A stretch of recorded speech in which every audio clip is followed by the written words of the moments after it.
Once upon a time, there was a little blood vessel on the tip of Jane's finger named Vessie.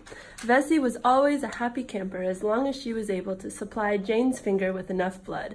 One day, Jane was opening an envelope and sliced a little cut along her finger. While that little cut may seem small to Jane, it almost cost Vessie her life. However, the cut triggered Vessie's smooth muscle to contract, which is vascular spasms. Vessie's contraction is important because it causes her to constrict, slowing down and stopping the blood flow. When Vessie's endothelial cells contract, they expose the underlying basement membrane to the bloodstream. Then her cells release hormones that cause more vascular spasms and stimulate cell division to speed the repair process. The endothelial cells become sticky, which is important for Vessie's next stage. Next, Vessie begins platelet adhesion. The platelets begin to stick to the endothelial surface, basement membrane, and collagen fibers of Vessie.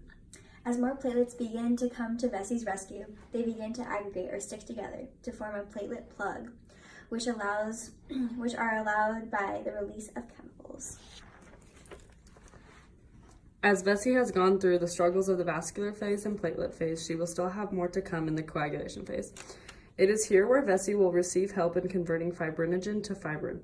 The three pathways that can stimulate this conversion on Vessie are intrinsic pathway that begins with the activation of proenzymes and with the help of calcium end up creating a factor activator complex.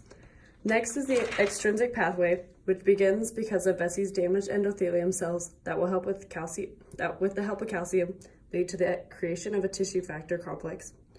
After the intrinsic and extrinsic pathway work in stimulating factor X, the common pathway can finish the touch-ups on the conversion that leads to fibrin. Once Vessie grows a strong enough fibrin network with additives of blood cells and trapped platelets, a beautiful blood clot can be formed. This blood clot will help Vessie from going through more damage. During clot retraction, Vessie's torn edges are pulled closer together. This reduces bleeding and stabilizes Vessie. As Vessie begins to heal more, her clot begins to disappear or dissolve, which is called fibrinolysis. This is possible because plasminogen is activated and produces an enzyme called plasmin. Plasmin digests the fibrin strands and erodes the Vessie's clot, so it is no longer visible. Vessie is now back to being a healthy, happy blood vessel and lives happily ever after in Jane's finger.